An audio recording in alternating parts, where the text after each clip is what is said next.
one rising star I bet you'll see nominated for a Golden Globe soon is Asante Blackk. He's already been nominated for an Emmy for his inspiring role in When They See Us on Netflix, but you might best know him as Malik on This Is Us, right here on NBC. Oh, damn. Did I mess up again? No. You didn't mess up at all.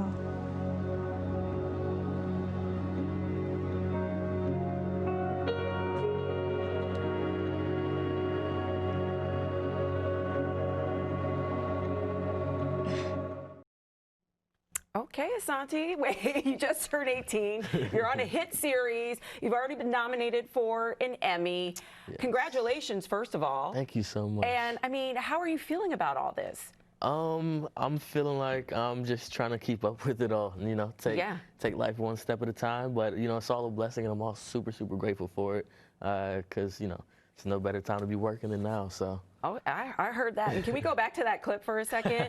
Is that hard to do an on-screen kiss? It is. It was my first on-screen kiss. So. It was your first one? Yeah. So not ever, but first on-screen. Not your first kiss, but your first kiss on screen. So okay. it was a little, you know, because you choreograph those things, so it's a little awkward at first, and you're doing like a million takes, but once you get to the millionth take, you know, by then you're a little more comfortable, so it's not as bad. It's not so bad. So what is it like working with that amazing cast on This Is Us?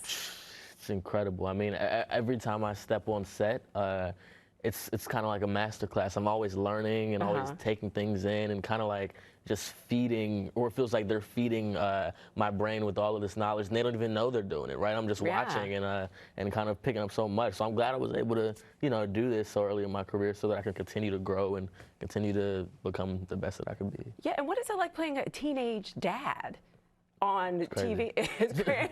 It's crazy. I mean, obviously, I'm not a teenage dad. Yeah. I don't plan to be, and I don't plan to be a dad anytime soon.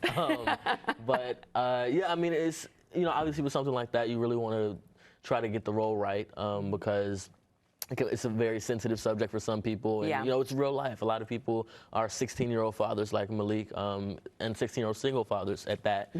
So you want to be sensitive to those people and make sure that you're not, you know, making a mockery of them or anything of that. But I think it's also very important to show these stories like this because you don't see a lot of stories where you see, you know, 16-year-old single black fathers taking care of their kids.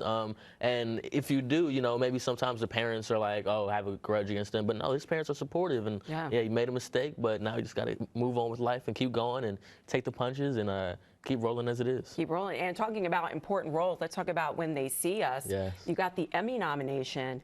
And first of all, tell me how you got the call for that. You said, who told you? Yeah, it was crazy. I knew that Emmy nominations were coming out that morning. I didn't expect to get nominated for anything. But I woke up and like I got a text from Ava herself, Ava DuVernay, the director. Yeah.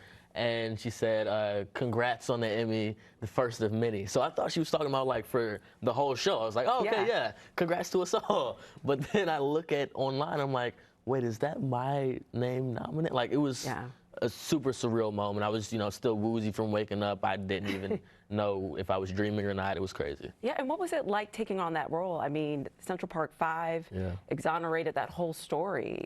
You know? Yeah, it was very, very intense and very, very heavy. But I feel like we, you know, as a collective cast and crew, were able to get through it because we understood the importance of the story and we understood the power of it and how relevant it was to things that are going on today in society.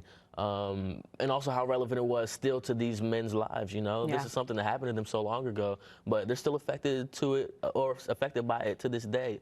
When it came out that they were exonerated, it was not as widely covered as it was that they were, you know, convicted, right? Yeah. So a lot of people that might have thought they were convicted still probably thought, oh, those Central Park 5 guys, you know, still in jail somewhere. But this story was able to truly clear their name because it was so big and so many people saw it. And so I'm just so happy for that. Yeah, and before you go, we can't let you leave without talking about your famous family. So you've got a famous auntie, Samira Wiley, right? We love her from Orange is the New Black, from Handmaid's Tale, and you're playing a little bit. Is that her Emmy? That is her Emmy. Yeah. That was a post she did when I got nominated for the Emmy. She was like, hey, just hold my Emmy real quick. I'm gonna put it on Instagram. It'll be funny. But yeah, I mean, I love her. She, you know, one of my biggest inspirations in acting. I remember watching her when I was like, you know, in middle school and elementary school, do plays, and like, Yeah. oh, I want to do that, you know. So definitely credit her Yeah. for everything I got right now. That's so awesome. Well, it's so great to meet you. You are an inspiring guy, and you better come back. Oh yeah, when you get that. Of course. Thank you for having me. We'll